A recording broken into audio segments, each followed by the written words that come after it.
할렐루야. 오늘 주일 기쁜 주일입니다. 요셉이 이제 드디어 자신의 정체를 형제들에게 드러냅니다. 오늘 말씀의 제목은 하나님께서 보내셨나이다 얘기입니다. 하나님께서 보내셨나니, 하나님께서 보내셨나니.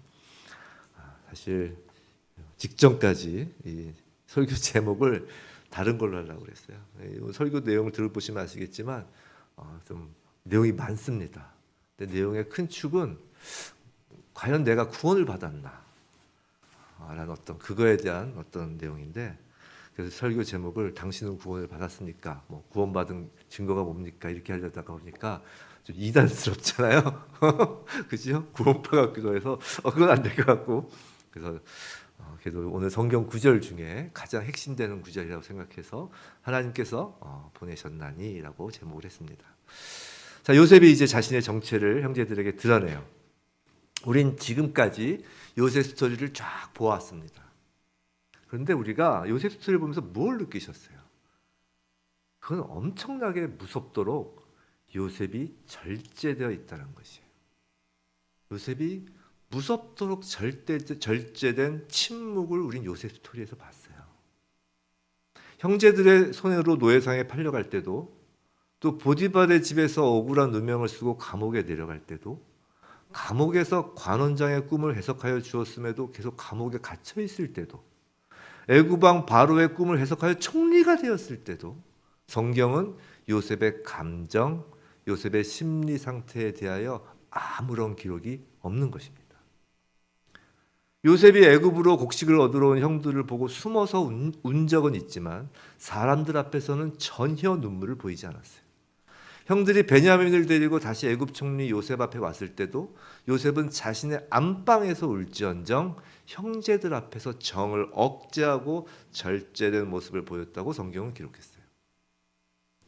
그런데 형제들을 시험하며 마지막으로 지난주 본 그 44장에서 이제 완전히 변화된 형제들의 모습을 보고, 특히 유다의 마지막 말, 자신이 대신하여 종이 되겠다라는 그 말을 듣자 드디어 요셉은 자신의 정체를 드러내며 형제들 앞에서 방성대곡을 하는 것입니다. 방성대곡을 하는 거예요. 2절 보세요. 요셉이 큰 소리로 우니라고 그래요. 큰 소리로. 지금 형제들 앞에서 우는 것입니다. 처음이에요. 요셉 스토리에서 처음으로 요셉의 감정이 외부로 표출되고 있습니다. 사람들 앞에서 표출되는 거예요. 성도 여러분, 이 울음의 의미가 무엇일까요? 인간 요셉이 고향을 떠나고 애굽에서 힘든 시기를 지나 총리에 이르기까지 지금까지의 모든 여정을 정리하는 울음이죠. 이 울음까지를 기다리며 요셉은 지금까지 절제된 냉정함을 보여주고 있었던 거예요. 그런데 성도 여러분, 여러분은 이 창세기 45장 이 1절 2절에서 단순히 인간 요셉의 울음소리만 들리시나요? 그저 한 인간의 회한과 감격만 읽혀지는가 말이에요. 우리는 지금까지 요셉이 누구를 예표한다고 했나요? 바로 예수 그리스도를 예표한다고 했어요. 요셉의 고난은 예수의 고난과 순환을 예표하는 것이라고 하였어요. 예수님께서 걸으신 그 십자가의 길을 한번 생각해 보세요. 무섭도록 놀라운 침묵의 길이었어요. 어떤 변명도, 어떤 하소연도 없이 묵묵히 걸어간 길이었답니다. 무엇을 향해서일까요? 바로 이 마지막 울음을 향해서인 거예요. 요셉이 형들과 온전히 다시 하나로 합쳐질 때 터뜨린 그 울음은 예수께서 우리가 예수와 온전히 하나로 합쳐질 때 예수께서 터뜨리시는 그 울음인 거예요.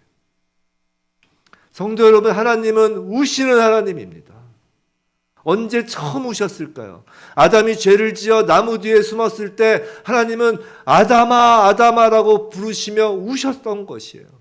하나님께서 아담을 에덴에서 내보내시기 위해 내보낼 수밖에 없어서 가죽옷을 손수 지어주실 때 그 바느질 한 땀 한 땀에 하나님의 눈물이 떨어지는 것입니다.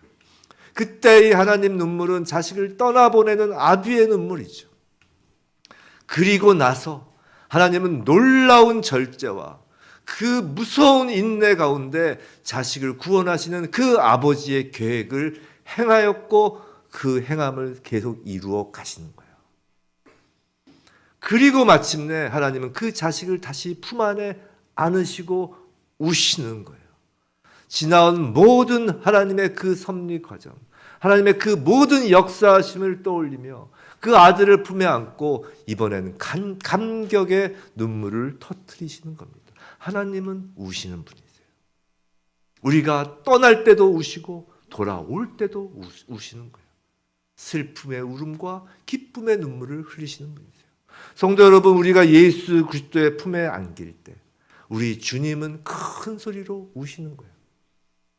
지금 우리 육신의 귀에 들리지 않을 수도 있지만 우리가 부활하여 온전함으로 주님 품에 안길 때 그 울음소리는 부활한 우리의 육신의 귀에도 쟁쟁하게 들릴 것입니다. 지금 영의 귀를 열어 그 울음소리를 들을 수 있기를 원합니다. 우리가 주님의 품에 안겨 주님의 나라에 속한 하나님 아버지의 자녀가 되는 바로 그 순간 주님은 방성대곡하시는 거예요. 요셉이 내가 바로 요셉입니다라고 말했던 것처럼 예수께서 내가 바로 예수다, 내가 바로 너희가 십자가에 넘겨준 그 예수다라고 말씀하시며 우리를 껴안고 우시는 예수 그리스도를 우린 만나는 것입니다. 요셉이 얼마나 크게 우는지 그 소리가 바로의 궁중까지 들렸다고 해요. 우리를 향한 예수의 울음소리는 바로의 궁중이 아니라 모든 피조세계에 울려 퍼지는 것이에요. 구원을 이루신 주님의 그 감격의 울음소리는 세상에 퍼지는 것입니다. 복음이란 바로 이 하나님의 기쁨의 울음소리인 것이에요. 복음은 기쁜 소식이라는 의미죠. 그런데 누구에게 가장 기쁜 소식일까요? 물론 피조세계의 기쁜 소식입니다. 우리에게 기쁜 소식이에요. 하지만 무엇보다 누가 가장 기뻐하실까요? 하나님 아버지께서 가장 기뻐하시는 그 기쁜 소식인 거예요. 복음은 구원으로 인한 하나님의 감격, 하나님의 눈물, 기쁨의 울음소리인 것입니다. 성도 여러분, 우리가 바로 그 하나님의 기쁨인 거예요. 하나님의 감격인 거예요. 그걸 명심하시기 바랍니다. 요셉 스토리는 단순히 요셉이 꿈을 꾼 것처럼 청년들이여 꿈을 가져라, 요셉의 노예 감옥 시절처럼 정직하고 성실하게 살아라, 그럼 요셉이 총리가 된 것처럼 너도 성공할 것이다 라는 이야기가 아니라는 것이, 요셉 스토리는 사람의 꿈이 아니라 하나님의 꿈에 관한 것이고, 요셉 스토리는 사람의 성실과 공로가 아니라 하나님의 보호하심과 인도하심에 관한 것이고, 요셉 스토리는 사람의 성공이 아니라 하나님의 신실하심에 관한 이야기이고, 그 스토리의 마지막 결론은 사람의 기쁨, 그걸 뛰어넘는 하나님의 기쁨이라는 것이에요. 그것이 바로 우리 하나님의 자녀로 부름받은 우리 인생의 스토리라는 것입니다. 할렐루야. 그것이 우리 인생의 결론이에요. 구원받은 우리가 하나님께서 온 우주가 떠나갈 정도로 우시며 기뻐하시는 바로 그 존재임을, 바로 그 존재가 저와 여러분임을 믿으시기 바랍니다. 요셉은 이제 형들에게 말을 합니다. 3절, 요셉이 그 형들에게 이르되 나는 요셉이라 내 아버지께서 아직 살아계시니 형들이 그 앞에서 놀라서 대답하지 못하더라. 자, 요셉이 정체를 밝히자 형들이 얼마나 놀랐겠습니까? 까무라칠 정도로 놀라고 자신의 귀를 의심하였을 것입니다. 믿지 않았을 것이에요. 일단 요셉의 얼굴이 이집트식으로 화장을 했을 거예요. 그죠? 왕관을 쓰고 우리 이집트 영화 보면 찌릿한 화장을 했을 거 아니에요.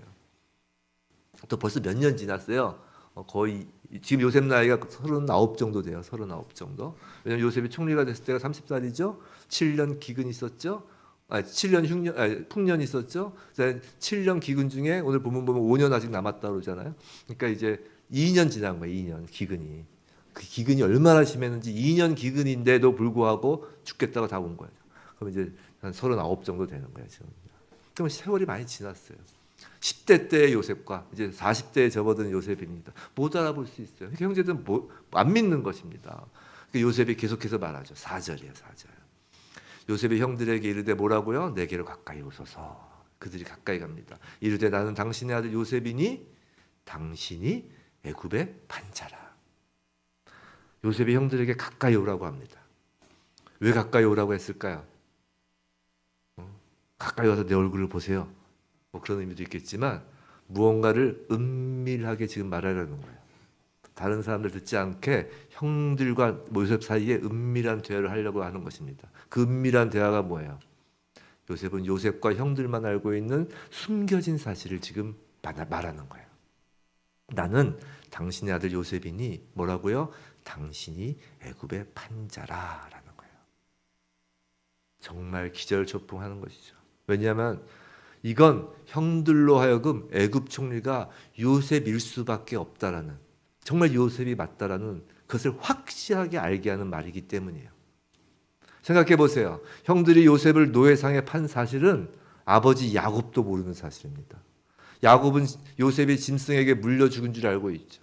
또 형들이 애굽에 지금 2번 왔죠. 애굽에 와서 총리 요셉에게 지금까지 한 말을 한번 볼까요? 42장 13절인데요. 2장만 넘기면 돼요. 한번 보세요. 42장 13절 66페이지인데 그때 형들이 이제 자기 가문을 소개하면서 하는 얘기예요. 그들이 이르되 12절 13절 그들이 이르되 당신의 종 우리들은 12형제로서 가나안 땅 한 사람의 아들들이라. 막내 아들은 오늘 아버지와 함께 있고 베냐민은 지금 아버지와 있다는 것이요. 또 하나는 없어졌나이다. 이렇게 얘기해요. 없어졌다라고 얘기합니다. 자, 또 2번째 와서 이제 유다가 마지막으로 이제 요셉 앞에서 고백할 때 44장 20절 저번에 전에 본 거죠. 44장 20절 한번 보세요. 유다가 뭐라고 그랬는지 44장 20절 뭐라고요? 우리가 내 주께 아뢰되 우리에게 아버지가 있으니 노인이요 또 그가 노년에 얻은 아들 청년이 있으니 그 아들 청년이 누구냐면 베냐민이에요. 있으니 그의 형은 죽고 요셉이 죽었다는 것이에요. 그의 어머니가 남긴 것은 그뿐이므로 그의 아버지가 그를 사랑하니. 무슨 말이에요? 죽었다는 거예요. 그의 형, 즉 요셉은 죽었다고 얘기했어요. 한 번도 자신들이 요셉을 팔았다는 것을 외부에 알린 적이 없는 거예요. 자신들 가슴 속에 묻어둔 일인 것입니다. 근데 그 일을 애굽 총리가 말하는 거예요. 요셉이 말하는 거예요. 그가 요셉이기 때문에 알 수 있는 내용인 거예요. 형들의 숨겨둔 죄는 요셉이 자신이 요셉이라는 것을 알리는 일종의 사인이라고요. 이게 무슨 의미세요? 요셉이니까 아는 거예요. 예수님이니까 아는 거예요. 예수님이 너희가 나를 십자가에 팔아넘긴 자들이다 라고 말씀하시는 거예요. 예수님이니까 아는 거예요. 성도 여러분, 우리가 예수를 만나면 말할 수 없는 죄책감에 빠지는 거예요. 그건 예수를 만난 사람에게 일어나는 공통적인 반응입니다. 우리가 예수를 믿고 동시에 그럴 수도 있고, 어떤 사람은 예수를 믿고 조금 텀이 있어서 직후에 그럴 수도 있고, 또 어떤 사람은 좀 시간이 좀 오래 걸리더라도 공통적으로 깨닫고 가슴을 치게 되는 것이 바로 내가 죄인이었다는 사실이에요. 왜 그런 줄 알아요? 그건 예수를 만나면 성령이 가장 먼저 우리 자신에게 세상 누구도 모르는 나의 죄, 내가 죄인이라는 사실을 알려주시기 때문이에요. 꼭 행위로 지은 죄만을 말하는 것이 아니에요. 나 스스로를 합리화하고 이 정도면 내가 착하게 살았지라는 생각으로 감추어 두었던 나의 거짓과 부패한 마음을 성령님이 말해주시기 때문이에요. 예수의 영이기 때문이에요. 우리의 머리카락 숫자까지도 헤아리시고 마음을 감찰하시는 하나님이 아니시고는 알 수 없는, 우리조차 잊어버렸던 그 우리의 죄를 말해주시는 분을 우리는 만나는 것입니다. 그것이 사인이에요. 우리가 예수님을 만났다는 사인입니다. 그래서 믿음과 회개는 절대로 별개일 수가 없어요. 믿음이란 2000년 전 예수 십자가의 사건이 나의 사건이 되는 연결점이며, 그렇게 연결이 되면 그 순간 십자가에 달린 그 죄덩어리들이 바로 나의 죄라는 사실을 깨달을 수밖에 없는 것이에요. 성도 여러분, 구원을 받았다는 사실을 어떻게 확신하시나요? 이단처럼 내가 구원받은 날짜를 그건 말도 안 돼요. 우리가 태어나는 날짜를 남이 알려줘서 알았지, 지금 자기 생일을 남이 알려줘서 알았지, 태어나면서 내 생일 아는 사람이 여기 어디 있어요? 없잖아요. 깐나라게 무슨 자기 생일을 알아요? 나중에 커서 부모가 알려줬으니까 한 거지. 자기가 구원받은 날짜를 자기가 정확하게 어떻게 알아요? 하나님이 하시는 일인데. 그렇잖아요. 하나님이 구원을 하시는데 내가 하나님이 하신 일의 날짜를 알았다는 것조차도 어찌 보면 교만이에요. 다만 기록은 해두는 거죠. 내가 결신한 날, 감사한 날, 그냥 그런 거지. 그리고 구원받은 정확한 날짜를 어떻게 알아요? 근데 구원받은 사실을 어떻게 확신하시나요? 한번 생각해 보세요. 우리가 예수를 믿는 순간 우리는 뛸 듯이 기뻐하시는 예수님을 만난다고 했잖아요. 정말 기뻐 눈물 흘리시는 예수님을 만나는 것이에요. 그 품에 안기는 것입니다.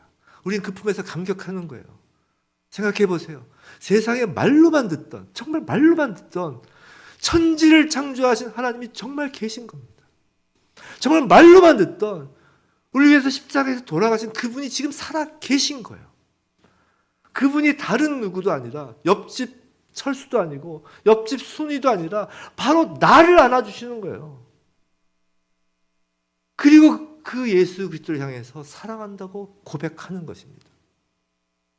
그것이 구원받은 자의 첫 번째 표징이에요. 예수를 사랑하게 돼요.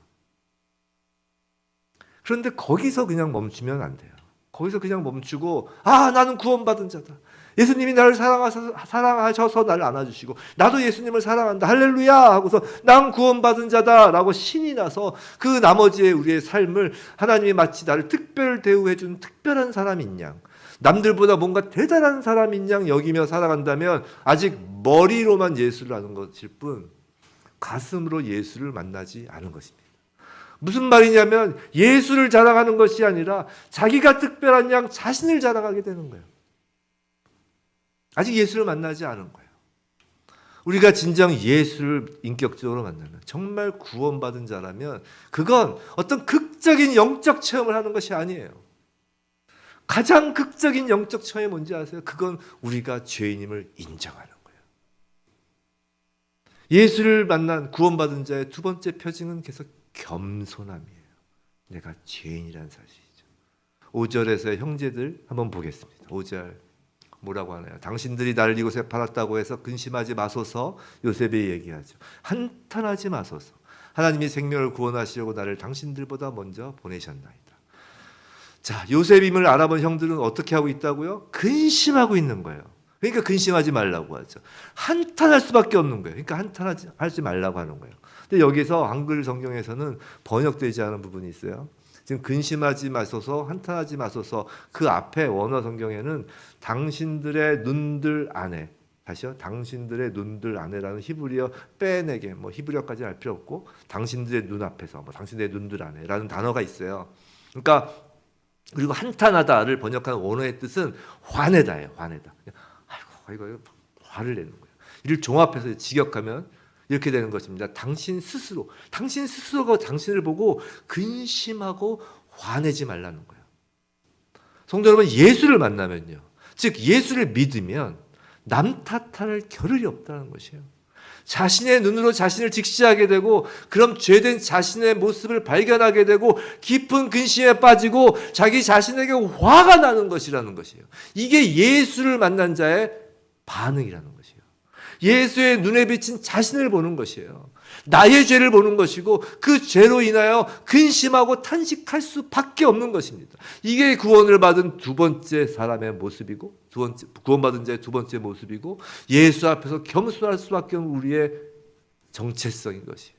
죄인임을 알았기 때문이죠. 그런데 오늘 요셉이 뭐라고 하나요? 근심하지 마소서, 탄식하지 마소서라고 해요. 사랑이 많으신 우리 주님은 그렇게 근심과 탄식, 그 죄의식과 죄책감과 그 죄됨에 가슴을 치는 우리를 그냥 놔두지 않으신다는 것이에요. 성도 여러분, 베드로가 부활하신 예수님을 만나고 난 후에 무엇을 하였는지 아시나요? 부활하신 예수님, 그러니까 예수님 그 십자가 전 예수님 만나고 말고 부활해서 이제 제자들을 만나러 오셨잖아요. 그 부활하신 예수님을 베드로가 만났습니다. 그래서 이제 도마 같은 경우 믿지 못해서 손가락도 넣어보고 막 탁탁 하잖아요. 그렇게 예수님을 탁 만나고 나서 베드로가 하는 행동이 뭔가요? 그는 이전에 고기 잡는 일을 하러 돌아갔어요. 부활하신 예수님을 만났는데도 예수님을 따르는 것이 아니라 고기를 잡습니다. 왜 그럴까요? 부활하신 예수님을 만나니까 자신이 예수를 배신하였던 그 일이 너무나 뼈저린 거예요. 그 일로 근심하고 한탄하여서입니다. 자신의 자격 없음을 발견한 거예요. 자신의 제자로서의 자격 없음을 발견한 거예요. 성도 여러분, 제자 훈련의 마지막 끝은 무엇인지 아세요? 자신이 제자로서 자격 없음을 인정하는 게 제자 훈련의 끝이에요. 요새 우리 딸이 리더십 훈련을 받습니다. 리더십 하는데 그 얘기를 하더라고요. 리더십 훈련을 받기를 잘했다고. 왜? 그러니까 내가 리더로서의 자격이 없음을 갈수록 발견한다는 거예요. 너무 훌륭한 거예요. 자기의 부족함을 계속 발견하는 게 제자훈련의 끝이에요. 베드로는 자신의 자격 없음을, 자신의 죄인임을 뼈저리게 깨닫는 것입니다. 지금 베드로가 물고기를 잡으러 가서 가론 유다 탓도 하지 않았어요. 베드로는 유대 종교 지도자들, 그 십자가에 못 박은 로마 병정들을 탓하지도 않습니다. 그럴 겨를이 없는 것이에요. 자신이 예수님을 배신하고 못 박은 장본인인 것이에요. 그것이 베드로의 예수님을 만난 반응인 것이에요. 그때 예수님이 어찌하시나요? 고기 잡는 곳까지 찾아가십니다. 찾아가셔서 베드로에게 뭐라고 하시나요? 내가 나를 사랑하느냐? 잘 아시죠? 그 질문을 3번을 하세요. 3번. 그래서 그 질문 3번을 통해 그 죄책감을 사랑으로 바꾸어 주십니다. 무슨 사랑으로 바꾸어 주시는지 아세요? 자, 베드로가 3번의 질문에 대하여 사랑합니다. 제가 사랑하는 걸 아시지 않습니까? 제가 사랑합니다. 이렇게 3번 답을 해요. 할 때 베드로의 그 마음의 귀에는 어떻게 그 말이 들렸을까요? 베드로의 귀에는 예수께서 베드로에게 내가 너를 사랑한다는 그 말이 3번 들린 거예요. 예수께서 너 지금 나를 배신했다고 그 죄책감에 빠져 있는데 그럼에도 불구하고 내가 너를 사랑한다는 걸 3번 베드로 자신의 입을 통하여 예수의 마음을 고백하게 한 거라고요. 성도 여러분, 이렇게 예수님의 사랑을 진정으로 가슴에 새기게 되는 순간은 명심하시기 바랍니다. 진정으로 우리의 가슴에 예수의 사랑을 새기는 순간은 우리가 죄인임을 인정하는 순간이에요. 그제야 예수께서 얼마나 우리를 사랑하시는지 그 사랑의 음성을 듣게 되는 것입니다. 내가 죄인임을 인정할 때서야 예수의 사랑을 알 수 있어요. 회개 없이는 예수의 사랑을 알 수 없습니다. 회개가 곧 예수의 우리를 향한 하나님의 사인인 것이에요. 오늘 요셉도 형들의 그 죄책감 자책을 씻어줍니다. 근심하지도 한탄하지도 말라고 하면서 말이죠. 지금 용서와 화해가 이루어지는 순간이에요. 창세기에서 요셉 스토리뿐만이 아니라 창세기 전체를 내려오면서 처음으로 용서와 화해가 이루어지는 순간이에요. 생각해 보세요. 가인과 아벨부터 시작된 그 살인과 형제 간의 살인과 그 분열의 역사였어요. 원역사부터 시작해서 지금까지 모두가 다 분열의 역사였어요. 그것이 사탄이 이 땅에 심어놓은 죄의 결과였어요. 그런데 이제 처음으로, 창세기에서 처음으로 용서와 화해가 한 가문에서 이루어지는 거예요. 뭐 에서와 야곱이 화해하지 않았습니까? 하지만 따로 갔어요. 완전한 화해가 이루어지는 건 아니라고요. 야곱은 여전히 에서가 무서워서 에서랑 같이 안 산다고요. 이제 완전한 화해가 이루어지는 순간입니다. 자, 구원의 3번째 증거는 순종이에요. 그리고 순종 중에 가장 힘든 건 용서입니다. 순종의 최고봉은 용서입니다. 상대방을 용서하는 것뿐만이 아니라 나 자신을 용서하는 것입니다. 그것이 가장 우리가 순종하기 어려운 것이에요. 우리는 오늘 장면에서 이 용서에 대한 매우, 우리 순종에 대한, 용서만 순종할 수 있으면 그 모든 것도 순종할 수 있어요. 생각해 보세요. 선교사님들 순종하여 선교지에 가요. 그래서 거기서 싸워요. 거기서 조금만 스크래치 나면 거기서 막 싸워요. 정말 모든 걸 버리고 선교지에 가서도 싸워요. 선교사들끼리. 그만큼 순종 중에 용서가 어려운 거예요. 화해가 어려운 거예요. 그렇게 하나님 나라가 이 땅에 죄악이 가득 찬 이 땅에 세워지기가 녹록치 않은 것이에요. 이 장면에서 우리는 그 순종, 그 용서에 대한 매우 중요한 메시지를 들을 수 있어요. 5절이 핵심이에요. 5절 핵심. 우리 5절 다시 한번 읽어볼까요? 시작. 당신들이 나를 이곳에 팔았다고 해서 근심하지 마소서, 한탄하지 마소서. 하나님이 생명을 구원하시려고 나를 당신들보다 먼저 보내셨나이다. 자, 지금 요셉은 완전히 형들을 용서하였어요. 자, 그래서 이제 우리가 오해하는 부분을 먼저 짚고 넘어가겠습니다. 지금 완전한 화해가 이루어졌어요. 자, 왜일까? 우리가 여기서 오해를 해요. 참 여전히 죄성이 가득해요. 보통 우리가 이런 생각을 합니다. 인간적인 생각을 하는 것이죠. 요셉이 총리가 되어서 이제 높은 자리에 딱 올라왔으니까, 소위 자신이 성공했으니까 여유가 생겨서 마치 높은 자리에 앉아 은혜를 베풀듯이 내가 너의 죄를 사하노라, 용서하노라 라고 하는 건가요? 아니라는 것이에요. 용서는 그런 것이 아니라는 것이에요. 그럼 지금 형들이 손이 발이 되게 빌어서 용서를 하는 것인가요? 오늘 뭐 빌었다는 얘기는 아직 없잖아요. 그것도 아니라는 것이에요. 그런 것은 오히려 자신의 억울함을 해소하기 위한 또 다른 형태의 복수 감정일 수 있어요. 성경에서 말하는 용서는 그런 것에 근거하지 않습니다. 요셉의 용서, 성경에서 말하는 용서는 첫 번째 오늘 본문에서 하나님이에요. 주어가 하나님인 것을 깨달은 것에 근거한 용서예요. 성도 여러분, 사람은요, 자신의 힘으로 절대 용서라는 거룩한 마음을 품을 수 없음을 믿으시기 바랍니다. 정말 품을 수 없어요. 자신의 힘으로는. 용서한 것처럼 자기 최면은 걸 수 있지만 진정한 화해를 이루는 용서를 사람의 인격, 사람의 능력으로는 할 수 없는 것이에요. 그러나 성경은 용서를 강조하죠. 성경이 강조한다는 것은 용서가 가능하다는 것이에요. 어떻게 가능할까요? 그건 주어가 나, 당신과 같은 사람이 아니라 하나님일 때에야 가능하다는 것입니다.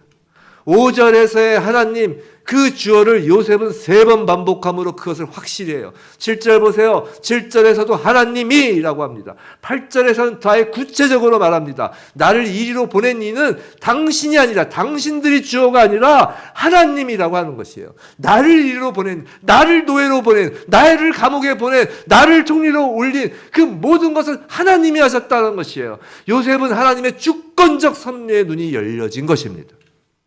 성도 여러분, 용서는 용서할 상대방보다 내가 잘 돼서 하는 것도, 상대방이 비참한 상태에 빠져서 용서를 구할 때 하는 것도, 내가 인격 수양을 하고 정신 승리를 해서 내 안에서 생겨나는 것도 아니란 것이에요. 용서는 깨달음에서 나오는 것이에요. 용서는 깨달음에서 나오는 것이에요. 우리의 모든 생사화복, 우리 인생의 모든 순간, 그 순간이, 그 괴로운 시절이 요셉의 형들처럼 사람들의 악한 마음에서 시작된 것이든, 아니면 보디발 아내의 거짓말에서 시작된 것이든, 아니면 관원장의 변덕스러운 마음에서 시작된 것이든, 아니면 자신의 교만이란 죄성에서 시작된 것이든, 그 모든 것이 하나님의 손안에서 하나님의 주권적 섭리로 진행되고 있다는 그 깨달음에서 나오는 것이 용서란 것이에요. 더 정확히 말하면 하나님의 주권적 섭리이기에 인간의 그 용서하려는 그 노력 자체는 아무런 의미가 없다는 것입니다. 용서는 그저 당연한 것이기 때문이에요.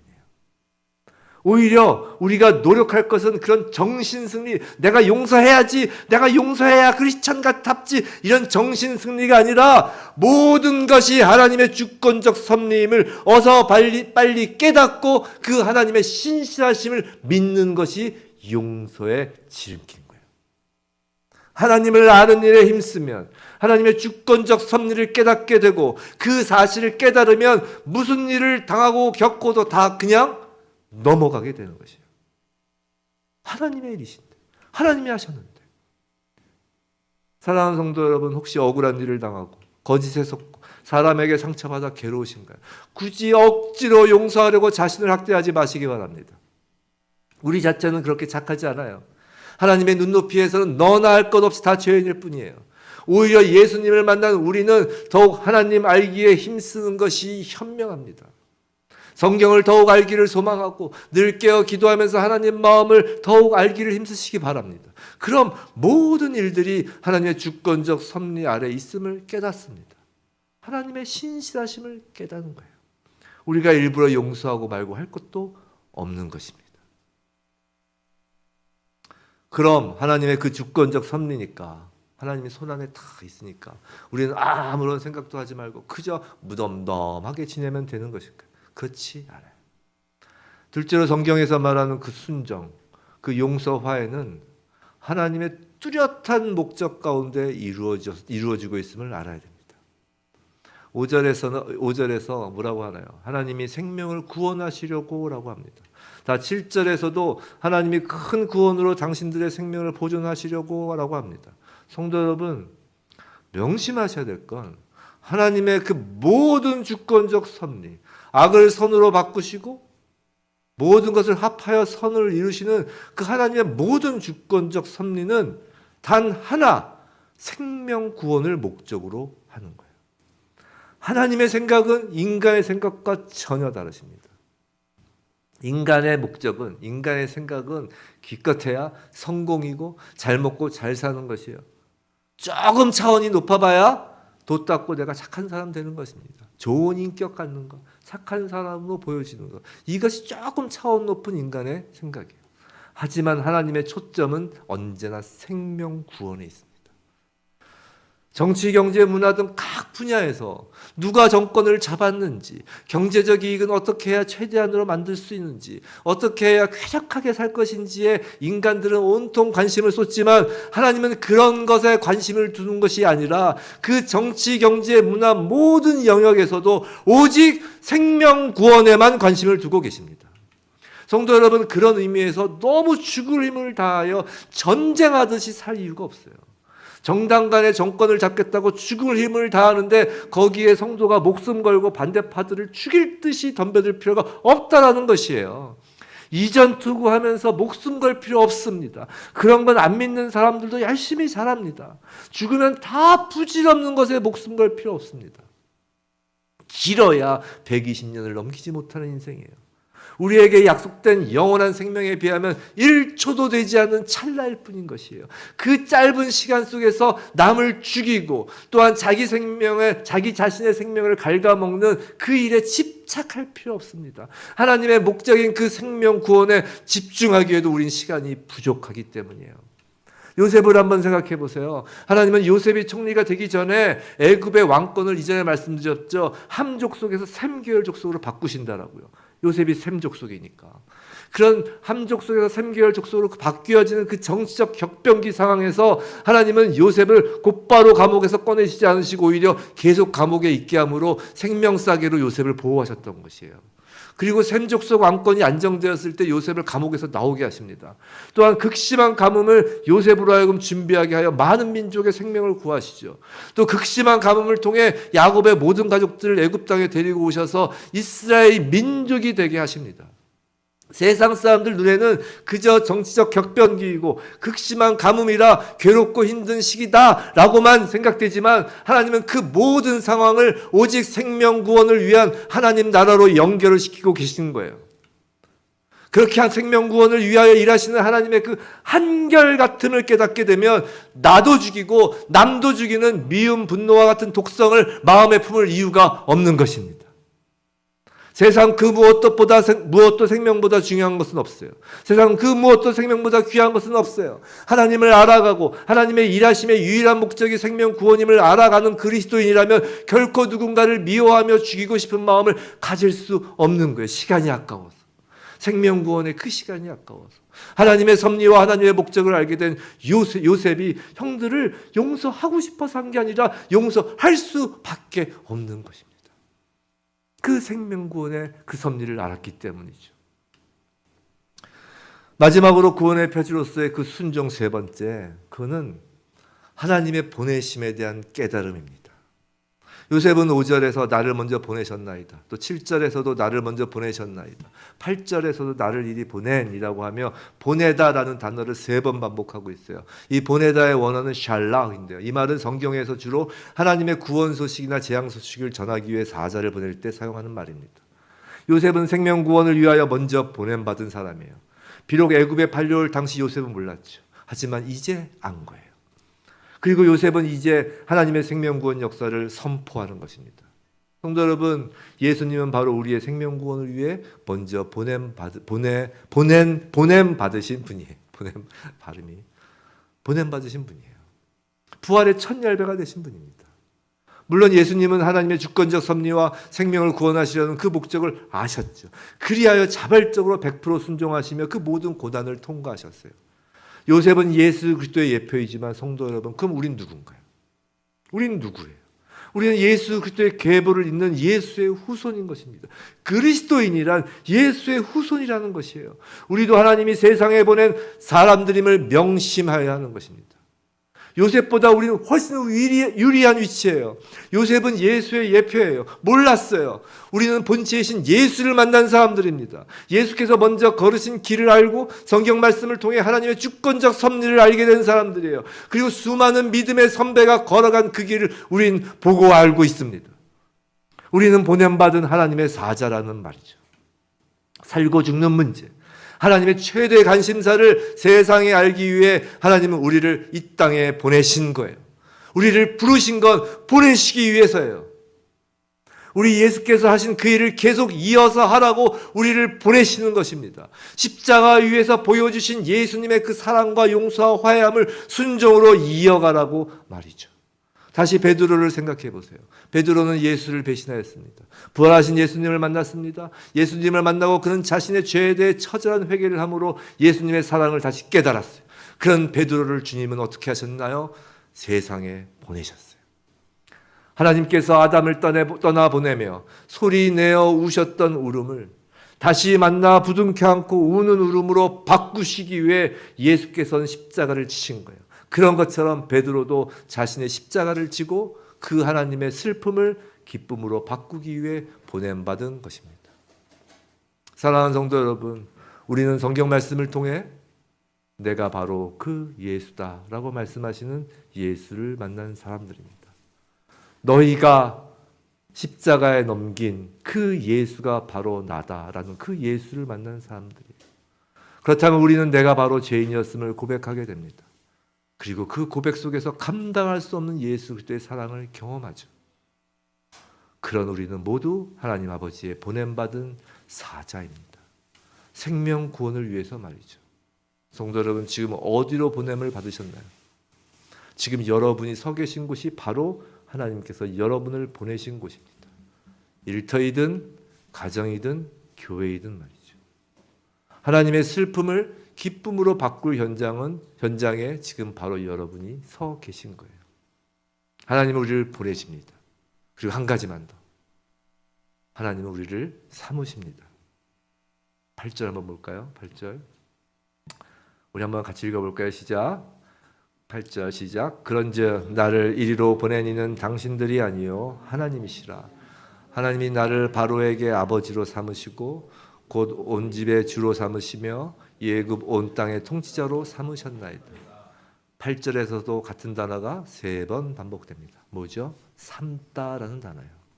요셉을 바로라는 한 개인의 마음을 좌우하는 아버지 같은 자로 삼으시고 그 다음으로는 그보다 큰 범위인 바로의 집이라는 바로의 궁정을 주관하는 주인으로 삼으시고 그리고 마지막으로 애굽의 온 땅이라는 한 국가를 다스리는 자로 삼으시는 것입니다. 이 보냄과 삼으심이 3번 나온다는 것은 완전수로서 반드시 하나님이 그 일을 이루신다는 의미예요. 성도 여러분, 하나님은 반드시 우리를 보내시고 그냥 보내시는 것이 아니라 반드시 우리를 삼으십니다. 무엇으로요? 성경은 우리를 왕같은 제사장으로 삼으신다고 약속했어요. 성도는 하나님께서 생명구원을 위하여 세상에 보내시고 우리를 그냥 세상에서 그냥 나고자로 만드시는 것이 아니라 세상에 보내시고 왕같은 제사장으로 삼으신 사람임을 믿으시기 바랍니다. 성도들은 바로 지금 계신 곳에서 여러분은 왕같은 제사장이에요. 십자가 생명, 십자가 용서와 화해를 위해 보내시고 왕같은 제사장으로 우리를 삼으신 것입니다. 우리의 본업은 생명을 구원하는 하나님의 주권적 섭리에 쓰임받는 왕같은 제사장이 우리의 본업이에요. 나머지는 부업입니다. 그것이 뒤바뀌면 안 되는 거예요. 성도 여러분, 이제 근심과 한탄을 거두고 고개를 들어 성령을 통해 말씀하시는 하나님의 음성을 들으시길 원합니다. 너는 내 사랑하는 아들이라. 너는 내 사랑하는 딸들이라. 나의 주권적 섭리로 생명 구원을 위해 내가 너희를 불러 세상의 왕, 세상의 제사장으로 보내노라 라는 그 음성을 들으시길 바랍니다. 하나님께서 여러분을 누군가의 부모로 보내신 거예요. 하나님께서 여러분을 누군가의 자녀로 보내신 거예요. 여러분이 자녀에게 보내심을 받았기 때문에 여러분의 그 보내심으로 자녀가 살아날 것입니다. 자녀 여러분, 여러분이 누군가의 자녀로 보내심을 받았습니다. 여러분의 그 보내심으로 여러분의 부모가 살아나는 것이에요. 하나님께서 여러분을 보내심으로 여러분들의 친구와 동료가 살아나는 것입니다. 하나님께서 여러분을 보내심으로 교회가 살아나는 것이에요. 지금 서로를 한번 보세요. 서로 살리려고 하나님께서 보내신 사람들입니다. 이 중에 그 어느 누구도 옆에 계신 분을 위하여 보내심을 받지 않은 자가 아무도 없는 것이에요. 우린 서로를 살리기 위해 보내심을 받은 사람이에요. 바로 여러분이 발 딛는 곳마다 생명이 시작되는 것입니다. 부디 예수 그리스도 안에서 보냄받은 우리를 통해 날마다 우리 삶의 현장에서 하나님의 슬픔의 울음소리가 이제 기쁨의 울음소리가 되어 들리길 주님의 이름으로 축원합니다.